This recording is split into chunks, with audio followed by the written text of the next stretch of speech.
এটা ভুল না সঠিক কত? ঠিকই আছে। কষ্ট তো তুমি, আমি শুনে বুদ্ধি দিছি নাকি?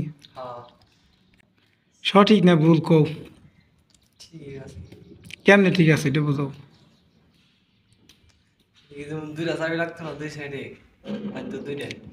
দুইটা চাবি না দেয়, যে মাঝখান যদি আমরা সিরিজ করে দিতাম, তার সিরিজ করে দিয়ে দুটা লাইন যদি এই যে দিক দিয়ে আসো, ভিতরে আসো, এই দুটা লাইন যদি আমরা সরাসরি আগে যেভাবে টাঙ্কিটা রাখছিল এভাবে যদি সিরিজ করে দিতাম, সিরিজ করে দেওয়া নেই এই এই ফিটিংসও কম লাগতো, চাবিও একটা লাগতো, দুটা সিরিজ করে মাঝখান দিয়ে একটা টিতে দিয়ে এভাবে মিলে দিতাম সোজা, এটা ভালো হতো না? অনেক সময় আছি, বুঝছো কি কইছি? ঠিক আছে না ঠিক রাখো? ভালোই। হুম, দিলেও ঠিক আছে। ঠিক আছে। আমার তো মনে হয় রং যে চাবি লাগতেছে দুই লাইনে, এদিকে দুইটা দুইটা টাঙ্গিতে কোনো পানি দেওয়া লাগছে।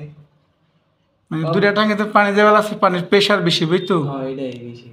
মানে ওটার থেকেও 1.5 ইঞ্চি পানি পাইতেছে, হ্যাঁ এটাই হলো ভাই। এটার থেকেও 1.5 ইঞ্চি পানি পাইতেছে, তার মানে আমরা দুইটা ফিটিংসে লাইন মনে করেন দুই সাইডে পানি দেবো গা। দুই সাইড থেকে পানি পাইলে দিক থেকে পানিটা যেমন এই পাশের পানিটা ওই লাইনটা ভাগ হয়ে যাব, আবার ওই ট্যাঙ্কির পানিটা ওই লাইনে ভাগ হয়ে যাব, তার মানে তোরে পানি মানে 1.5-3 ইঞ্চির পানি সমপরিমাণ পানি পাইতেছে দুইটা ট্যাঙ্কি থেকে, তাই না? আর আগে তো আপনি দুইটা একসাথে থাকলে ছাদে গুড, পানি বাইতে বেশি। এটাই তোমার মুখের থেকে আমি বাইর করবার চাইছিলাম, তুমি যে বাইর করছো তোমার ধন্যবাদ, ঠিক আছে?